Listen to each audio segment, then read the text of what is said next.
Добрались до Сочи на третий этап чемпионата России Матюльстан-Чам. Будем там газовать. Я вот даже могу давать интервью в свитчбеке. Это Дима, он всегда хочет, чтобы я упал. Мой мотоцикл, он синий, и он, я думаю, самый идеальный мотоцикл среди всех мотоциклов, которые вы здесь можете увидеть. У меня, кстати, тяжелый мотоцикл, у меня вот эта штука металлическая, вот эта штука металлическая, вот эта штука металлическая, вот эта штука металлическая. У меня самый лучший бак, потому что, чтобы замять вот так бак, дно бака у меня опущено на 2 сантиметра, промято и убран воздушный фильтр, потому что бак не встанет на место. Воздушный фильтр вот из такой коробки стал вот такой коробкой. Но у нас тут уже целый спортивный спорт такой сформировался. У нас уже какие-то внутренние появляются замесы одного с другими. Там во всяких эшелонах народ между собой газует. А конкуренция, она только поднимает, поднимает, поднимает и поднимает. И это круто. Мне вот было не с кем конкурировать. Виталька там картошку садит. Это японский глушитель Йошимура, самый настоящий. Он мне пришел с первым мотоциклом с Японии. То есть, само собой, за деньги я его не покупал. И даже вот в таком состоянии у него самый лучший звук, чем вот у всех. Но с этой стороны у меня беленькая штучка, а с этой черненькая. Это как инь и янь. Знаешь, у каждого есть белая сторона и черная, как Eminem и Slim Shady. Мне, короче, нравится дрифтить. Я бы вообще все отменил, всякие вилли, стопи. И только дрифтил. Без всяких вот этих...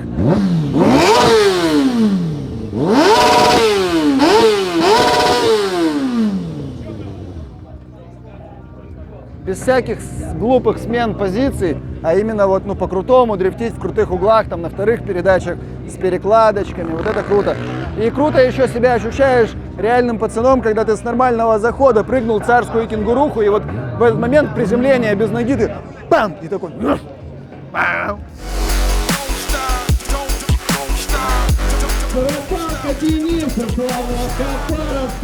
О, это долгая история, это тайна, которую никто не знает ответ, называется трусит.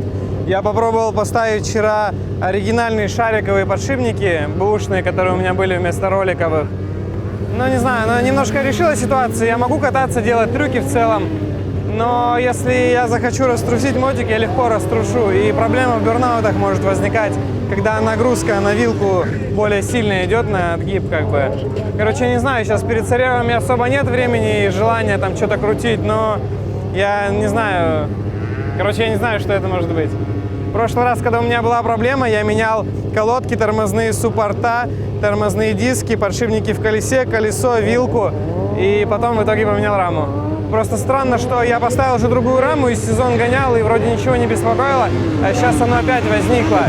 И по идее, после каждой манипуляции с подшипниками оно либо уходит, либо другой резонанс. То есть, судя логике, это дело в раме. Но рама это сварена, а потом после сварки фрезеровались посадочные под подшипник. То есть, вроде все как по технологии, вроде так Харлеи делают. Я, конечно, там со свечкой не стоял, может быть, фрезернули плоскости, например, не соосно, либо не параллельно. Но опять же, вроде год прогонял, то есть... Не знаю, на что копать. Тем более у Митяя такая проблема была. Он поменял суппорта, тормозные диски и машинку, и прошло. Хотя до этого мы ставили весь перец другого мотика, и все равно трусило. Короче, какая-то мистика. Всем привет! Меня зовут Гафур Шалала. Я участник чемпионата России по стандрайдингу в классе Open. Выступаю я на скутере Yamaha Slider. Колесные диски от Yamaha Aerox. Задний дисковый тормоз, руль стоит Ренталь, коленвал Малоси МХР, полнощекий, увеличенная поршневая, Малоси Спорт 70 кубов, фильтр нулевого сопротивления по линии, карбюратор 19 мм диффузор, тоже по линии, пусной набор, стоит 6 Big Valve, клапан лепестковый Малоси VL14, кевларовый ремень Малоси, Малоси Мультивар, цветная часть вариатора переднего вентильвар, сцепление Малоси Delta Clutch и усиленный колокол. Выхлоп Leawinch ZX, давление у меня впереди 2-2,5, сзади единица. Это на площадке.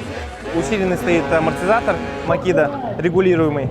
Можно научиться и на стандартном. В принципе, так и происходит, когда человек покупает себе скутер, да, и у него в голове что-то щелкает, и он хочет ездить на заднем, то Yamaha Slider вполне потянет езду на заднем. Ну, стопе можно сделать, круги.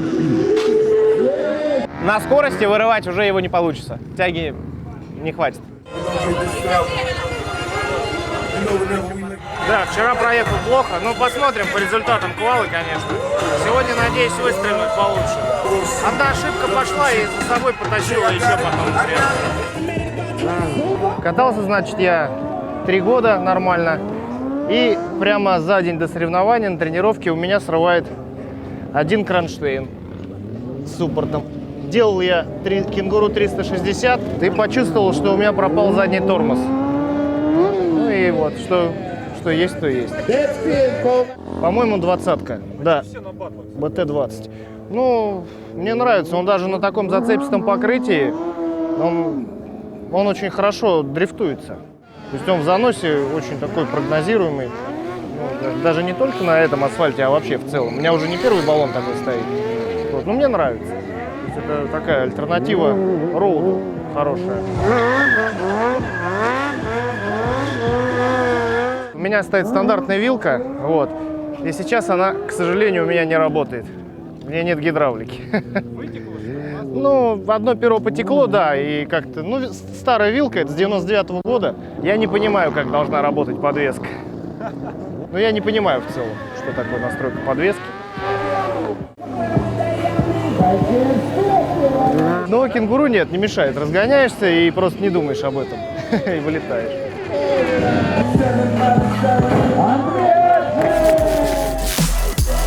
Поставили на мотор, и мелкие проблемы были, там стартер старый не крутил, там что-то барахлит, там бензонасос, там электрика, всякая фигня. Разобрали, пошевелили, так ничего не поняли, что там произошло. Собрали обратно и заработало. Выскочила ошибка на приборке, и все заработало. Ну как новое, у меня как новое и старое. То есть я что-то делал весной, там новый трюк, залез на уницикл на дублере. Я это сейчас вспомнил и раскатал. Потом фламинго 360, тоже давно не делал, сейчас тоже раскатал. Буду на соревнованиях показывать. Пауэров не будет. Ну, у меня что-то в последнее время проблемы с пауэрами. Я не знаю, с чем это связано. Я и 5 накачал, и 190 новую покрышку поставил, что-то вообще не прет. Да не шучу, на полном серьезе, просто что-то не заходит.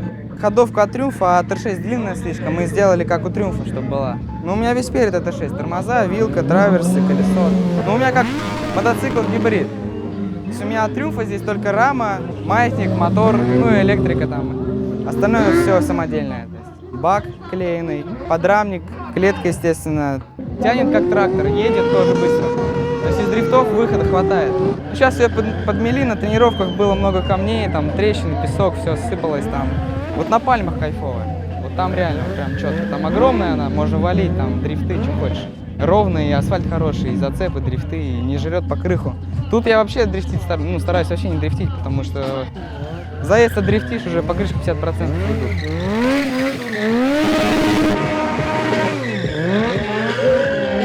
Как поехать в Фрогер в пауэрах? Ну, по крайней мере, нужно хорошее давление в заднем баллоне. Ну, и у меня сейчас где-то 4,7. В среднем катаю 4,5, 5.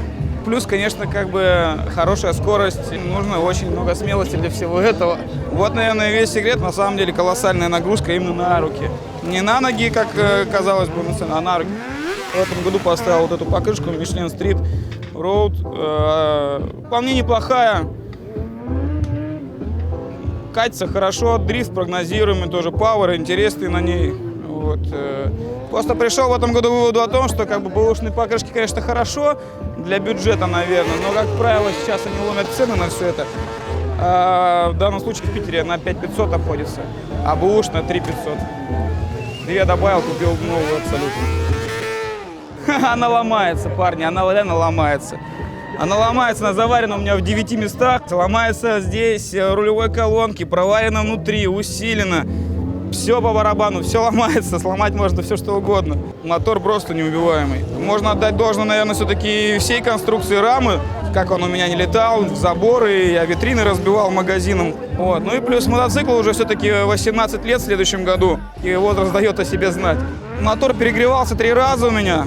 После всего, как я его перегрел 3 раза за одну тренировку, он у меня проездил еще где-то, наверное, месяца 3 в сезон. И под конец осени сказал: все, парень, я, говорит, не могу ездить, пора шлифовать голову и заниматься как бы мотором. В этом году оторвала клапан, срезала ножку клапана.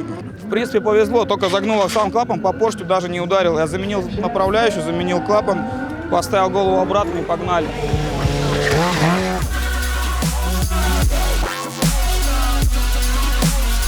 Только 180. Кенгуру боюсь. Боюсь, не дорос еще. Слабенький, да. За это большое спасибо Никиту Покусаю. Он отстроил, отрегулировал мою вилку как надо. Максимально жесткая. Сколько я не пробовал у всех мягенькая. Здесь же, блядь, колом. То есть ты хочешь сказать, для 180 нужна жесткая вилка? Да. Ну и при подъеме она не прыгает, не играет. Возможно, мягкая она для кенгуру. Я не умею делать кенгуру, поэтому не знаю, кто на мягкой ездит, как Андрей ездит, Ракшин, не понимаю. То есть у него, ну, совсем она. Но у меня на сезон бегает, а потом следующая. Не, на самом деле нормально все. Единственное, у меня проблема с моторами, большая проблема. 2 мотора в год стабильно. 2, блядь. 2. Григорий Талдыкин, город Москва, блядь. Это все фигня. Да, на приборке разгорается лампочка давления, ее нужно прогнать. Пробку эту прогнать. Но это все чепуха.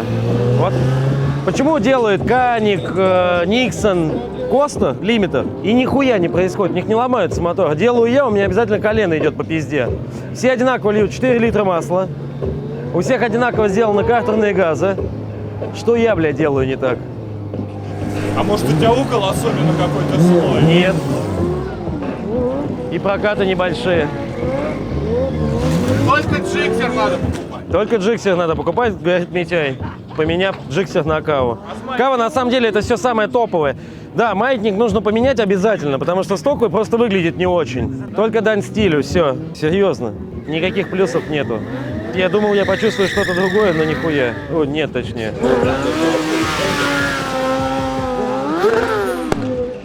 Все видели? Никакого стриткиллинга. Здравствуйте, Александр. Я вот подтверждаю, нельзя стриткиллить, да.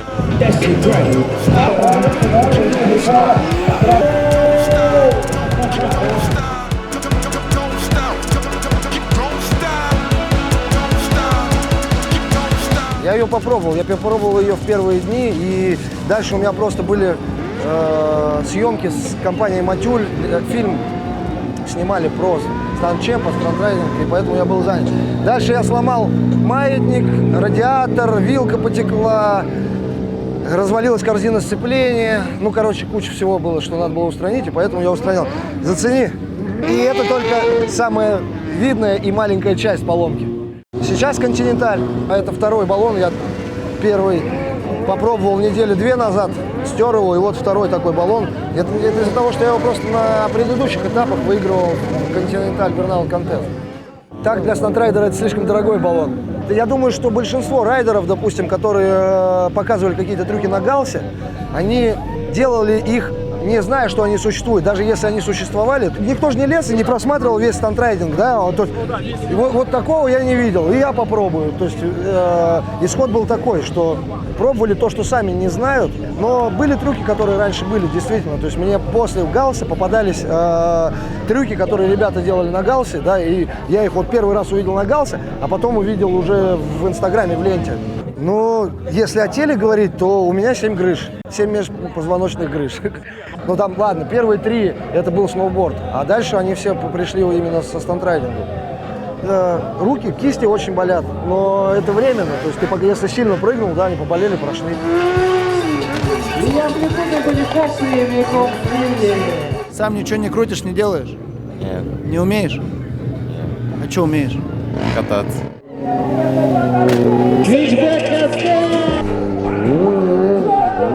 Какой самый лучший трюк, который ты в этом году сделал?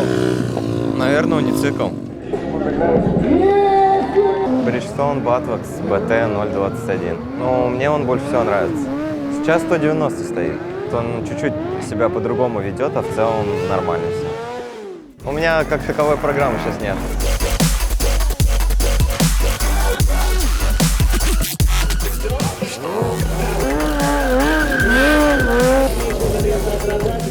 Откровенно, тут я нашел себя вот в этом плане, что тебе больше нравится. Именно нравится вот скоростное такое. То есть все то же самое, все те же самые one-hand медленный, можно райфл-и медленный, коленочку, все это можно. Пробка это вообще шедеврально, это, как говорит мой друг, помоечка выручает. Пробка жигулевская, а резьба внутри от Mitsubishi Eclipse. Я езжу без приборной панели. У меня ни давления масла, ничего нет, потому что я ее расколошматил еще 2 года назад. Поставил датчик температуры выносной в этом году, то есть отслеживаю полностью температуру. Сварил новый хвост полностью из алюминия.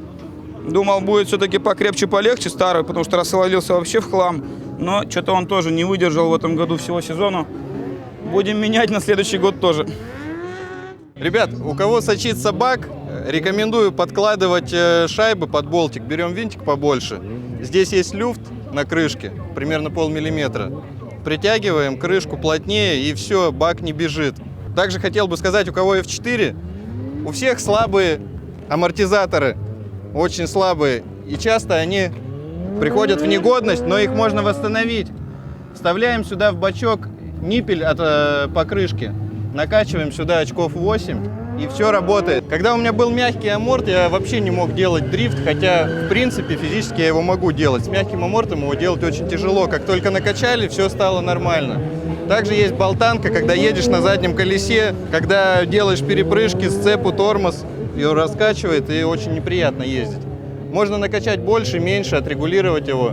Вообще рекомендую качать 8 очков. Я подставил шайбы между амортизатором, под верхнее крепление амортизатора, между амортизатором и рамой. Шайбы примерно толщиной 8 мм. Задница поднялась, стало комфортнее делать дрифты. Что я расскажу, что я вчера перед заездом завел мотоцикл, поехал газовать. Есть пакетик обычно? А у меня вилка протекла и масло попало на колодки. А я не спалил и несколько раз протормозил. Главное, когда вот будете прокаливать их, не перепутать местами вообще. Вот так. И все, тормоза перестали тормозить. Ну, мы как-то там быстренько их помыли, протерли. Вроде заезд хоть как-то получилось проехать, да, Антон? А сейчас я их снимаю и прям конкретно прокаливаю, чтобы все масло из них... Накаляешь обстановку, да? Да, ситуацию накаляю. Надо очень хорошо протереть будет диски чем-то там, или ацетоном, или обезжиривателем, или брейк-клинером. Так! Максим меня уважает, любит, мы с ним команда. Ставь Жигу, пожалуйста. А что мне тебе еще оставить?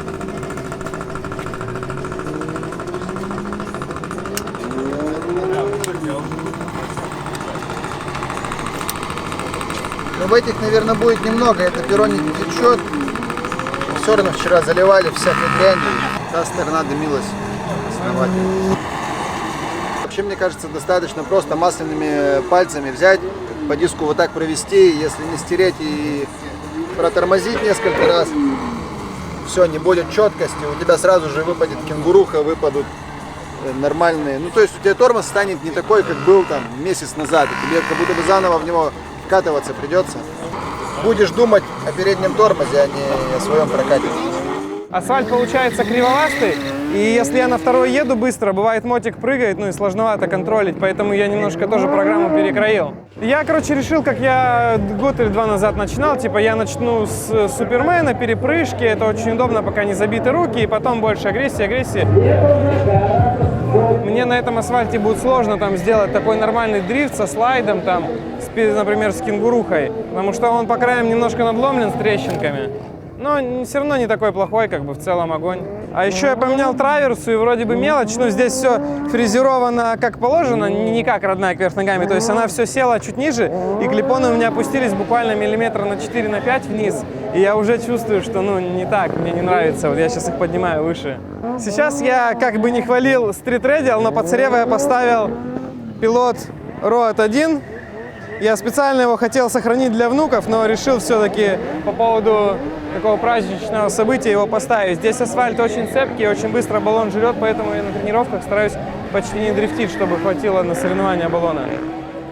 То есть сейчас у меня тормоза все четкие, информативные, работают, но я вот прям еду, я ложу палец, и, знаешь, я как будто начинаю подавливать, я как будто чувствую каждую волнышку, так шик-шик-шик-шик.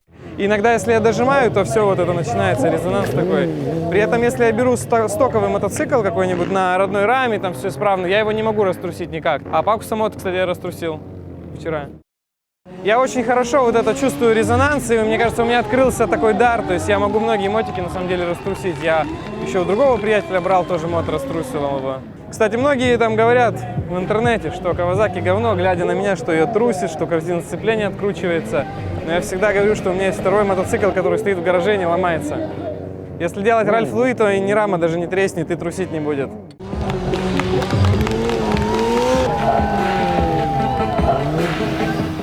Либо забился, либо сгорел, но грязь была, соответственно, есть вероятность, что починит. А запасной-то есть? Старый. Старый хороший или старый плохой? Ну, как бы работает, а толку? Откуда грязь в баке? Из-за того, что вареный? Говно бензин в России. Для того, чтобы не оторвало ушко амортизатора или вообще сайлентблок скрепления двигателя, устанавливается проставка. Распорка дает жесткость раме, так как здесь пустота, здесь, грубо говоря, идет всего одна труба, и она расстраивается, переходит в 3. Поэтому рама играет, и за счет этого тормоз не такой информативный. Сабкейдж, понятно, бугель. Защита нужна для того, чтобы не ломало рычаги, потому что рычаги, не знаю, по мотоциклетным меркам, может, они недорогие, 3000 за штуку, но как бы одно падение, их нету. Здесь даже суть не столько в деньгах, а сколько в выступлении. Если на соревнованиях, не дай бог, ты упадешь, то остаться без тормозов, вы сами понимаете, это все. В районе 250 тысяч. А болванка сколько стоит из этой? Если брать БУ, 2000-2004 года, то в районе 70-80 тысяч. Хорошее состояние с Европы. Впереди стоит мягкая резина, очень мягкая. Сзади двухкомпонентная. В принципе, выбор пал на Митас впереди и сзади на Мишлен. Здесь более важно, на самом деле, задний баллон. Если райдер делает Power Circle, да, силовые круги, то ему нужна мягкая резина.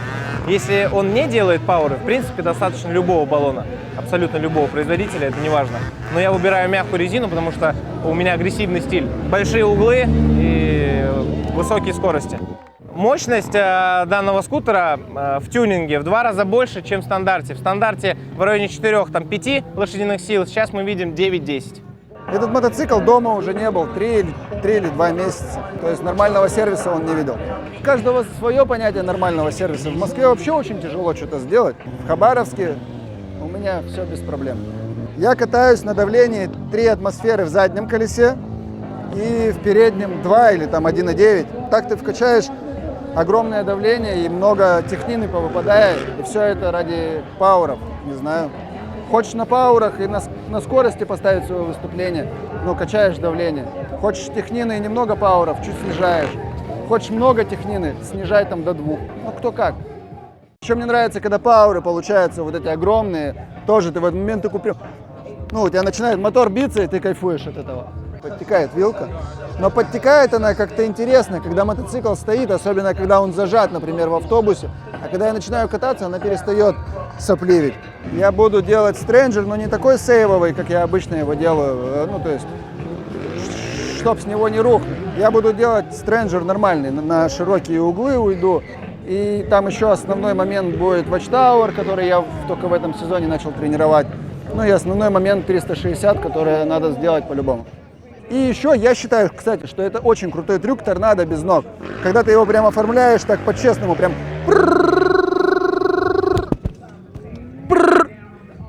Отлетел звук.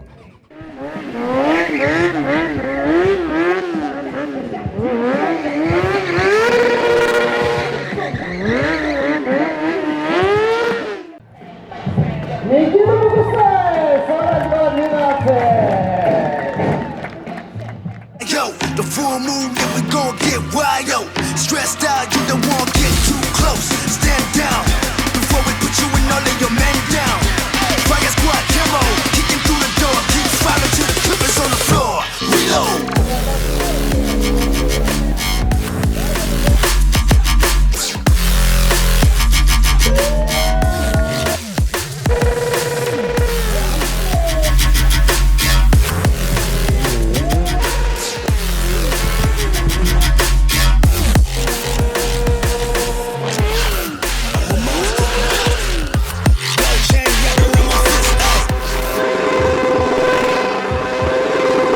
Вот этот мотоцикл полностью был собран в начале года.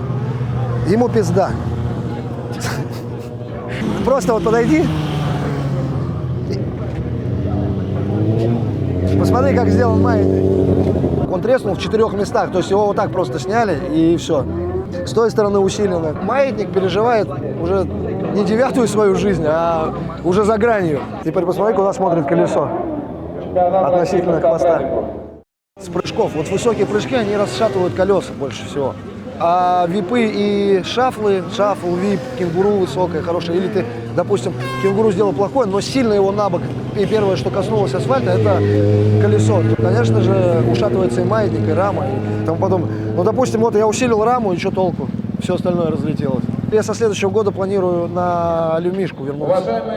Высота и амплитуда трюков такая, что именно вот эта тяжесть, которая в раме сейчас заключается, да, она и сама себя разламывает. То есть я попробую сделать легкий мотик с полностью усиленной рамой, с усиленным маятником сразу. Ну, пойдет или не пойдет, будет видно.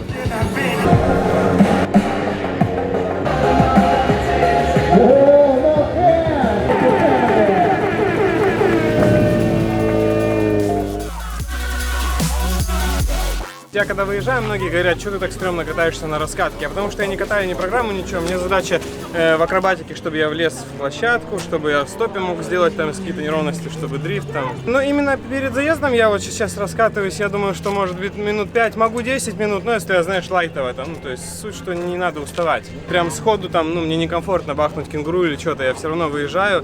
Там тормоз, дрифт немножко жук-жук-жук, как будто размялся такой, и все, можно газовать в пол.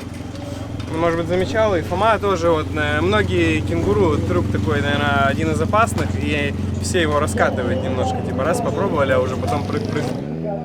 Не, я просто понимаю, когда волнуюсь сильно, у меня может начаться импровизация. Импровизация не норма, однозначно, потому что, когда я импровизирую, у меня каша в башке, я, что на ум придет, то и делаю. А когда программа, то есть у меня все составлено четко, там, по блокам. То есть блок там вилли, блок акробатики и так далее. Просто когда я еще быстро выполняю все, у меня остается там секунд 30, я не знаю, что делать, потому что я все уже выполнил. И вот тогда начинается импровизация. Вот на Галс, Кубок Москвы тогда, у меня все четко зашло. Вот в финале прям вообще отлично. Откатал программу, все, что я сделал, смотрю 15 секунд. Ну я там что-то дрифты добавил, там фигню. А когда у меня уже остается там секунд 30, то у меня тогда начинается такой небольшой ступор, и я не знаю, что делать. Конечно, под конец заезда уже, так, устаю, но 360 прыгнуть могу. Так как я пауэр не делаю, я, как бы спустил до 3.8. Но становится все медленнее. Медленнее в смысле уницикл, то есть надо застабилить, законтролить там и лезть.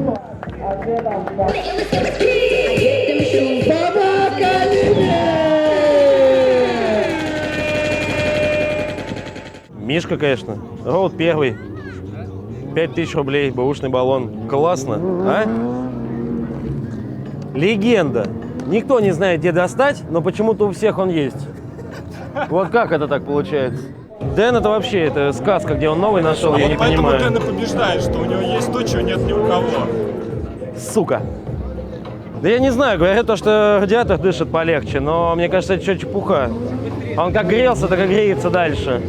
А они просто через полгода в труху превратились и отваливаются от ветра. Пошел отсюда нахуй, рыжий, блядь. Не люблю рыжих. Я всю неделю тренировался плотно, особенно вечерами на Пальме. И сегодня покажу класс. Я готовился. Я на самом деле люблю больше на заднем фоне повыебываться, чем на переднем.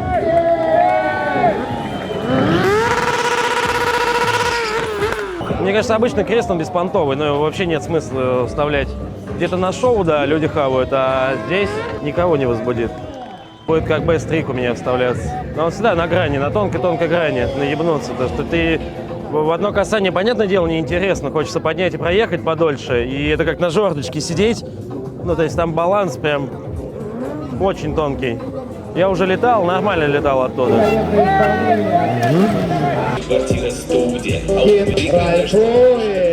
Леночка! Конечно, Паша обращается со своим мотоциклом. Маркус, ты понял, да, что если ты выигрываешь, для ставки 1 к 3. Так мы же про Сарева, а не про Квалу. А что, тотализаторы есть, да? Ну да. Я на Пакусе поставил, все на Ракшина, бля. А Ракшин знает о том, что тотализатор? Может, он в долю войдет и просрет? У нас честный спорт. Спортивный спорт.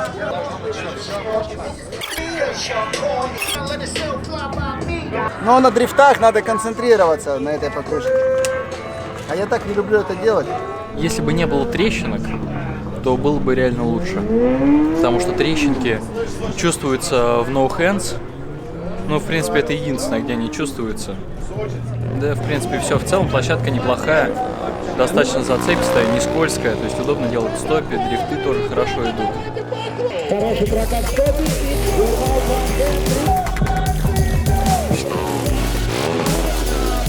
Воюем. С чем? 12 вольтами.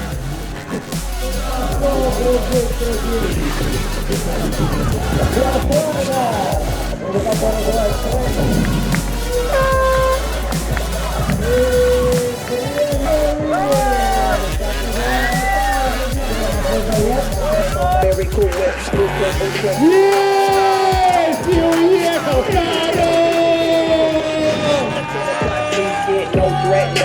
Красавчик! Крепление радиатора по стандарту висит с одной стороны на болту, а с другой стороны здесь есть кронштейн, на который просто вешается радиатор. Этот кронштейн необходимо спиливать, просверливать здесь дырочку и делать второе крепление болтовое. Иначе при езде радиатор растягивается и всегда соскакивает с этой штуки. Первый радиатор я так и поломал. Это второй радиатор.